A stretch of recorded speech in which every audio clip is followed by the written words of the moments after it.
Hello everyone, this is Ajit. और आज हम लोग पढ़ने जा रहे हैं क्लास 10th फिजिक्स का पहला chapter, light, reflection and refraction. So light, reflection and refraction.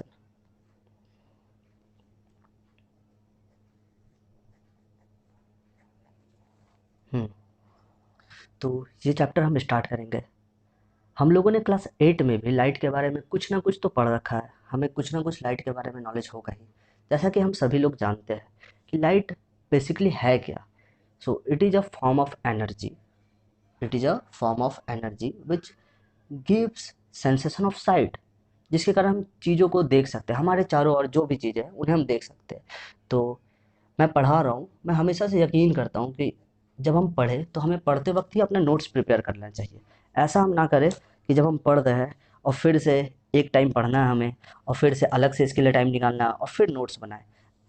ये मेरे लिए सही नहीं है। अगर आप मुझे फॉलो करना चाहोगे तो जब हम पढ़ेंगे उसी वक्त हम नोट्स भी बनाएंगे। तो आप लोग अगर मुझे देखते हो, मेरे वीडियोज़ को देखते हो, तो जैसा जैसा मैं बताऊंगा उस वक्त मेरे साथ आप नोट्स भी प्रिपेयर करो। So start. Light, it is the form of energy, the form of energy which gives us, which gives sensation of sight, which gives sensation of sight. Clear? So here we come to know that light is a form of energy, it is a form of energy. So आप लोगों को पता है ये energy क्या होती है? Energy हम लोगों ने पढ़ा है ना 9th क्लास में, वर्क एनर्जी एंड पावर, एक चैप्टर होगी हमारी फिजिक्स की। Energy, the ability to do work, and the SI unit of energy is joule, the SI unit of energy is joule. And remember one more thing about light in note, remember one more thing about light, that actually light is a wave, light is a wave. And further we can classify in wave in lots of other categories too. Here we'll study light is an electromagnetic wave, light is an electromagnetic wave, okay. And its speed, its speed in air, in air or vacuum, or in vacuum is 3 into 10 to the power 8 meter per second. Its speed in air or vacuum is 3 into 10 to the power 8 meter per second. Always remember, and remember one more thing, that it is an electromagnetic wave. अब आपको पता है ना कि ये electromagnetic wave होती क्या है। कुछ वैसे वेव्स होती है जो अपने चारों ओर इलेक्ट्रिक और मैग्नेटिक फील्ड को जनरेट करती है। तो लाइट उन्हीं वेव्स में से एक है, इलेक्ट्रोमैग्नेटिक वेव है जो अपने चारों ओर इलेक्ट्रिक फील्ड और मैग्नेटिक फील्ड दोनों को जनरेट करती है, जो कि म्यूचुअली परपेंडिकुलर होती है। तो फिर से मैं आप लोगों के लिए दोबारा बताता हूँ। लाइट, जनरली हम अप टू क्लास 10th ये बोलेंगे कि light is a form of energy, जिसके कारण हम चीज़ों को देख सकते हैं। दूसरा, अगर आपको हल्का ज़्यादा जानना है इसके बारे में तो आप इतना याद रखिए कि it is an electromagnetic wave, ये एक इलेक्ट्रोमैग्नेटिक वेव है। और इसकी जो स्पीड है एयर में या फिर वैक्यूम में, वो लगभग 3 into 10 to the power 8 metre पर सेकेंड। अगर आप रफली इसको कहना चाहो तो आप ऐसा भी कह सकते हो कि लाइट एक सेकंड में 3 लाख किलोमीटर की दूरी तय कर सकती है। क्लियर है? और मैंने एक बात यहाँ पे करा था ना एनर्जी के बारे में, हाँ एक बात हमने करा था एनर्जी के बारे में। तो हम कोशिश करते हैं कि हम थोड़ा इसे पढ़ लें, एनर्जी ये क्या है। ठीक। तो एनर्जी के बारे में हमने आपको क्या बताया, एनर्जी के बारे में हमने बताया आपको कि the ability to do work is known as energy. और मैंने आपसे कहा था कि आप थोड़ा याद रखोगे कि the SI unit of energy, ये नोट में डाल लो, क्योंकि 10th करने के बाद बच्चे कुछ कम्पिटिटिव एग्जामिनेशन को फेस करते हैं, पॉलिटेक्निक वगैरह और भी कुछ कुछ एग्जामिनेशन होती है। थोड़ा नॉलेज रहे तो क्या दिक्कत है। और अगर आप फाउंडेशन कोर्सेज वगैरह या फिर ओलंपियाड वगैरह की तैयारी करते हो तो आपको जानना चाहिए, ठीक है। तो एनर्जी की जो एसआई यूनिट होते हैं याद रखोगे, the SI unit of energy is joule. SI unit क्या होती है एनर्जी की? जूल होती है, जनरली इसको कैपिटल जैसे डिनोट किया जाता है। और एक सीजीएस यूनिट जो एनर्जी की वो होती है अर्ज। ओके, सो रिलेशन याद रखिएगा, 1 joule is equal to 10⁷ ERG। Okay, always remember this. ये हल्का लाइट चैप्टर से बाहर निकल के आते हैं अब हम लोग। अब इन दिस चैप्टर अगर आप लोग सीबीएसई 10th की प्रिपरेशन कर रहे हो, अगर आप क्लास 10 के स्टूडेंट हो, तो आप लोगों को लाइट में दो फेनोमेना, लाइट की वजह से तो जनरली मुझे 3 फेनोमेना के बारे में पता है, ठीक है। एक रिफ्लेक्शन, रिफ्रैक्शन और डिफ्रैक्शन। उसमें से हम दो, reflection of light and refraction of light को क्लास 10th में पढ़ेंगे, ठीक है। तो अब हम स्टार्ट करते हैं reflection of light. So our next topic will be reflection of light.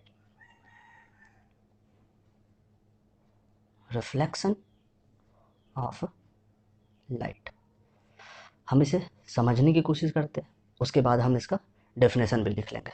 तो चलिए रिफ्लेक्शन ऑफ लाइट को हम समझते हैं। ये रिफ्लेक्शन ऑफ लाइट से हम क्या समझते हैं? Suppose that this is a surface, ये एक सरफेस है, मानते हैं हम ये पॉलिश सरफेस है, ये एक पॉलिश सरफेस है, ठीक है।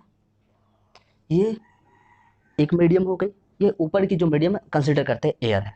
ये लाइट हमारी ट्रेवल करती हुई आ रही है उधर से, ये स्ट्राइक की, उसने इस पॉलिश सरफेस पर टकराई, ये लाइट आ रही है हमारी, ठीक है। The light which is coming, जो आ रही है, नॉन एज इंसिडेंट रे। इसे हम किस नाम से जानेंगे? Incident ray. जब वो इस सरफेस से टकराएगी तो वो वापस से बाउंस बैक कर जाएगी टू द फर्स्ट मीडियम, जिस मीडियम से वो आ रही थी उसी मीडियम में वापस बाउंस बैक कर गई। ये देखिए, ये बाउंस बैक कर गई, ये हो गई हमारी reflected ray. Okay, and the point, जिस पॉइंट पे इसने सरफेस से टकराया था, इसे हम ओ से इंडिकेट करते हैं, ये होता है पॉइंट ऑफ इंसिडेंस। और इस पर एक नॉर्मल भी हमें ड्रॉ करना पड़ता है। नॉर्मल मतलब क्या होता है? किसी भी सरफेस पे जो परपेंडिकुलर होता है। अब रिफ्लेक्शन भी दो तरह के होते हैं, आप लोगों ने पढ़ा होगा क्लास 8 में, regular reflection and irregular reflection. इधर मैं जाना नहीं चाहूँगा, ठीक है। और अगर आपको डाउट होगी तो आप मुझे कमेंट सेक्शन में इसके बारे में बता सकते हो, बोल सकते हो, मैं आपको नेक्स्ट वीडियो में कोशिश करूँगा इसके बारे में बता दूँ। तो चलिए अब हम लिखते हैं ये रिफ्लेक्शन की डेफिनेशन क्या है, और फिर हम इसके बारे में और कुछ चीज़ पढ़ेंगे। तो जैसा मैंने आपको बताया, क्या बताया कि when a ray of light travelling, है ना, रे ऑफ लाइट ट्रैवलिंग, ये वीडियो में सही आ रही है ना? हाँ ठीक है। When a ray of light travelling in a medium, in a medium falls या स्ट्राइक, आप जो बोलना चाहो, falls on the surface of, on the surface of another medium, another medium, and bounce back, bounce back, and bounce back to the initial medium, to the initial medium, to the initial medium.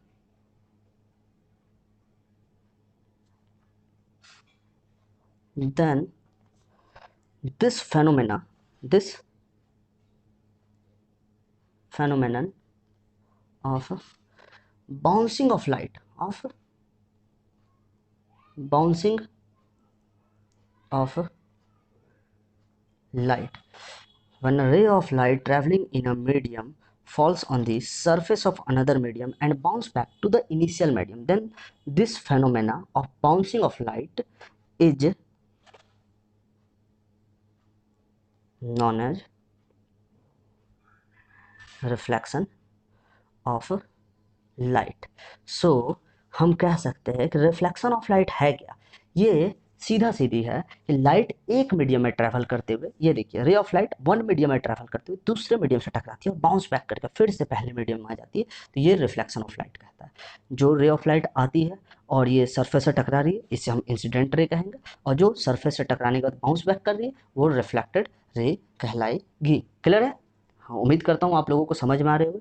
अगर आप लोगों को कहीं भी हल्का भी कठिनाई का सामना करना पड़े तो आप ज़रूर बताइएगा मुझे इसके बारे में। हाँ, अब चलिए कुछ चीज़ें और देखते हैं इसके बारे में, कुछ और हमें समझना। देखिए, ये चूंकि इंसिडेंट रे है, ये रिफ्लेक्टर रे, ये नॉर्मल। नॉर्मल मतलब क्या?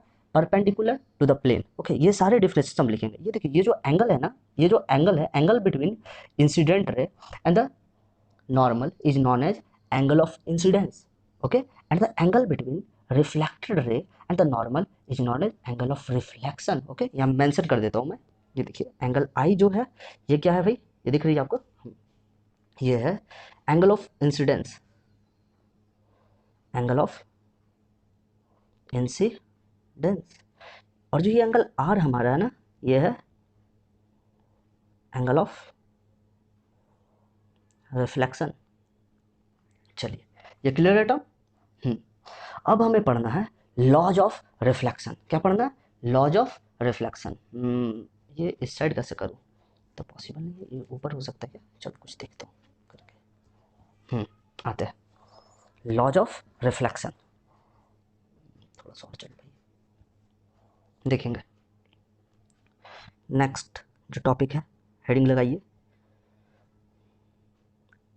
Laws of reflection. बच्चों, यहाँ मैंने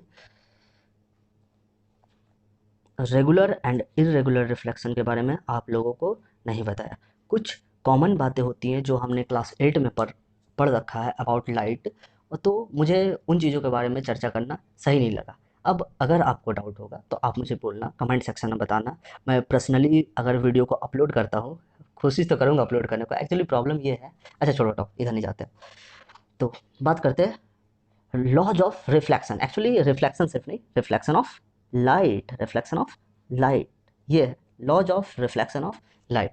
हम देखते हैं क्या पहला लॉ जो है, पहला नियम जो रिफ्लेक्शन का जो पहला नियम है, वो आप याद रखिएगा कि ये जो नॉर्मल है, ये जो इंसिडेंट रे और रिफ्लेक्टेड रे है, ये सारे सेम प्लेन में होगी, सेम प्लेन में।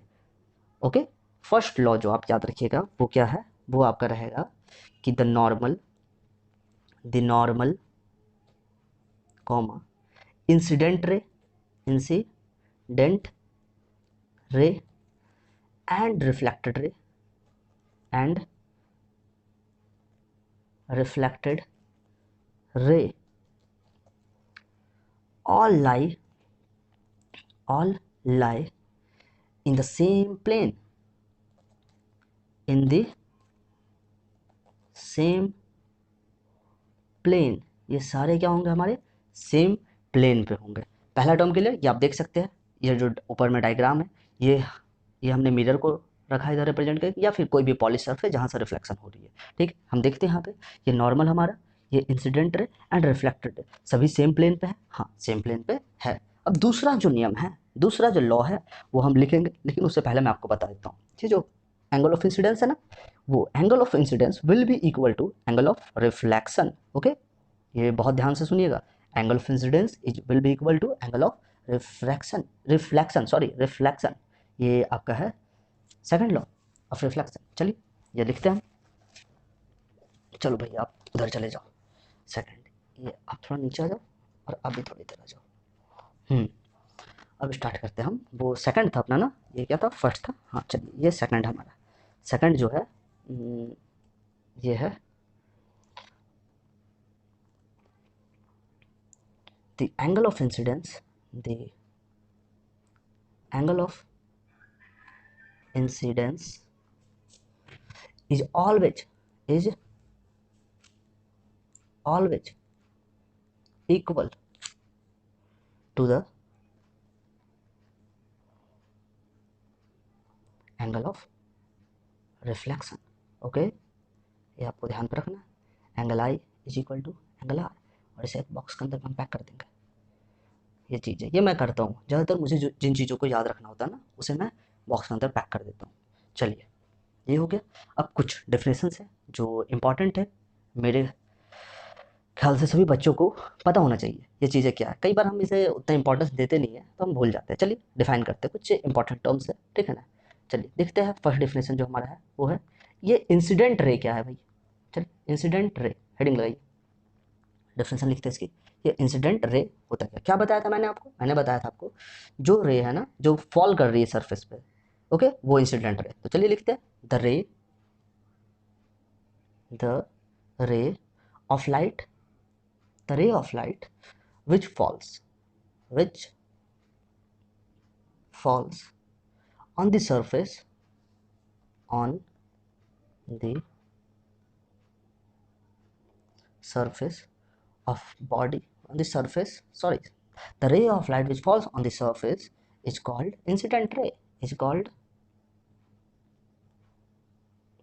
incident ray। पिछले पेज में जो डायग्राम मैंने बनाया था उस पे जो रे थी जो सरफेस पे आके गिर रही है, स्ट्राइक कर रही है, that is incident ray. Clear? Okay, after that reflected ray,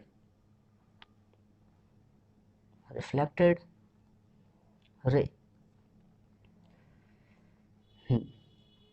reflected ray कैसे डिफाइन करोगे? जो बाउंस बैक कर रही है, the ray of light which bounce back, which bounced back is called reflected ray, जो बाउंस बैक कर रही है। चलिए लिखिए the ray of light which bounced back, which bounced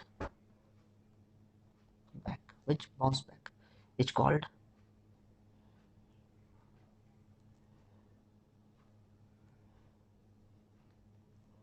reflected ray। Clear? The ray of light which bounced back is called reflected ray। Clear है? Okay, then point of incidence, मैंने बताया था आपको ना पॉइंट ऑफ इंसिडेंस के बारे में। सोचिए क्या होगा जिस पॉइंट पे इंसिडेंट रे फॉल करती होगी, जिस पॉइंट पे इंसिडेंट रे फॉल करती होगी, that point is known as point of incidence. आप देखो तो ये देखो, ये मैंने बताया था, ये देखिए यहाँ पे ये ओ पॉइंट है ना, ये कहाँ गई? यहाँ, ये देखिए ओ पॉइंट है, ये रे ऑफ लाइट आ रही है, ये देखिए इसने यहाँ फॉल करा, that point, this O is point of incidence. Clear? This O is the point of incidence. तो हम लिखते हैं topic point of incidence. Camera placement सही है ना? ठीक है।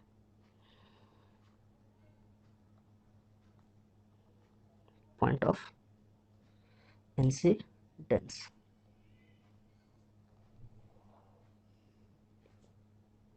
the point on the surface, the point on the surface, surface पे वो point on which या फिर at which, जो लिखो आप, at which the point on the surface at which the incident ray, the incident ray falls on it, on it is called point of incidence, it's called point of incidence। Okay, clear है? अब चलिए आगे बढ़ते हैं। अब हम define करेंगे normal कैसे करते हैं। उम्मीद करता हूँ आप लोगों को जो मैं बता रहा हूँ वो समझ में आ रही होगी कुछ तो। ओके, नॉर्मल क्या भाई? वो जो परपेंडिकुलर लाइन थी ना पिछली फिगर में, वही नॉर्मल है। ओके, चलिए लिखते हैं a line, a line perpendicular, a line perpendicular to the point of incidence, to the point of incidence, the line perpendicular to the point of incidence is called normal, is called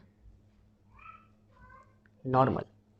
अगर आप लोगों को याद होगा तो हमने पिछले figure में दैट उस लाइन को इंडिकेट किया था कैपिटल एन से। सो ये भी लिख लेंगे हम लोग, it is denoted by, it is indicated by, चलिए इंडिकेटेड बाय कैपिटल एन, ध्यान रखिएगा। ये हो गया हमारा। Next, angle of incidence, angle of incidence,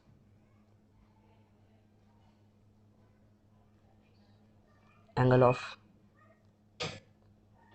incidence,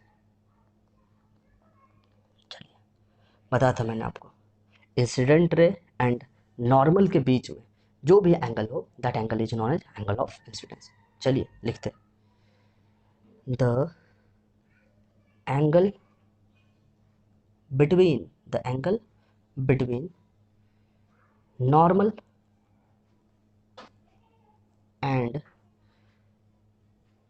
incident ray, the angle between normal and incident ray and incident ray is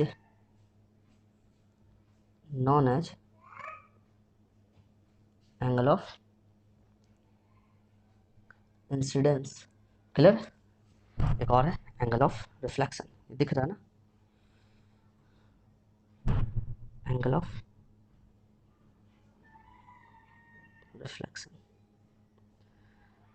लिखते वक्त ये नीचे की लाइनों में लिखने, जब लिखो ना तब काफ़ी दिक्कत होता है, बहुत परेशानियों का सामना करना पड़ता है। पता नहीं आपके साथ होता होगा या नहीं, मेरे साथ तो होता है।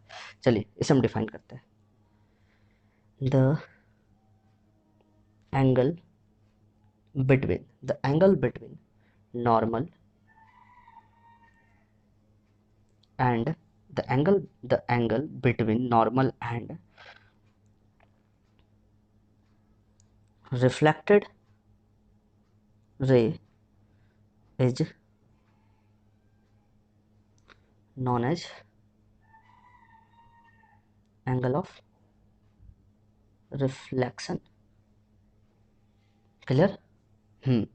तो हमने कुछ डिफिनेशंस पढ़ा। इंसिडेंट रे, एक बार फिर से हम रिपीट करते हैं। The ray of light which falls on the surface is called incident ray. Okay, then reflected ray, the ray of light which bounced back is called reflected ray. Point of incident, the point on the surface at which the incident ray falls on it is called point of incidence. Clear? Normal, a line perpendicular to the point of incidence is called normal. Always remember it is indicated by capital N. Then the angle of incidence, ये आपको याद रखना, the angle between normal and the incident ray is known as angle of incidence, and later on the angle of reflection. This is the angle between normal and the reflected ray is known as angle of reflection. Clear? I hope चीज़ें आप लोगों को समझ में आ रही होगी, और कोशिश कर रहा हूँ मैं इजी तरीके से आप लोगों को समझा पाऊँ। जैसा होगा आप बताओ। ये कुछ हो गया, अब चलते हैं हम आगे। आप आ जाइए नीचे। अब हम लोग मूव करेंगे। ये जो पढ़ने वाले हम ना, ये है ऑब्जेक्ट। काफ़ी बार जिक्र मिलेगा हमें ऑब्जेक्ट, और बच्चों को पता तो होना चाहिए ऑब्जेक्ट होगा क्या भाई। इस चैप्टर के लिए लाइट जो हम पढ़ रहे रिफ्लेक्शन एंड रिफ्रैक्शन पढ़ेंगे, आखिर हम इस चैप्टर में ऑब्जेक्ट के रूप में कैसे ट्रीट करेंगे, ऑब्जेक्ट हमारे लिए होगा क्या, यह हमें हमेशा पता होना चाहिए। चलिए तो हम लिख लेते हैं ये भी कुछ इंपॉर्टेंट डेफिनेशंस में। मेरे हिसाब से ये काफ़ी इंपॉर्टेंट है, मैं इन्हें इंपॉर्टेंट मानता हूँ। अब आप देखोगे ऑब्जेक्ट, जी ऑब्जेक्ट क्या है। अगर हम बात करते हैं आगे, आप जाके पढ़ोगे इमेज फॉर्मेशन वगैरह पढ़ोगे, उस वक्त हमें कई बार ऑब्जेक्ट टर्म का यूज करना पड़ेगा, तो हमें पता होना चाहिए ऑब्जेक्ट क्या होता है। याद रखेंगे हम लोग लाइट चैप्टर के हिसाब से ऑब्जेक्ट को हम ऐसे डिफाइन करते हैं, एनीथिंग विच एमिट्स लाइट, जो लाइट को छोड़ रहा है, जिससे लाइट निकल रही है, वो चाहे उसकी खुद की लाइट हो या फिर वो किसी दूसरे की लाइट को रिफ्लेक्ट कर रहा हो, वो मैटर नहीं करता। Anything which emit light either its own और reflects others light is called object. Clear? चलिए लिखते हैं। एनीथिंग, कोई भी चीज, विच emits light, either it's on, it's या तो उसकी खुद की लाइट और रिफ्लेक्ट्स अदर्स लाइट, या दूसरों की लाइट को रिफ्लेक्ट करता है, is called object, is called an object. उसे हम ऑब्जेक्ट के रूप में जानते हैं। उम्मीद करता हूँ आप लोग समझ रहे होंगे। अब ऑब्जेक्ट की बातें हो गई, अब बात आती है इमेज की। ये भी काफ़ी इंपॉर्टेंट है, बहुत इंपॉर्टेंट है। चलिए देखते हैं इमेज के बारे में। इमेज क्या होता है, आप सभी ने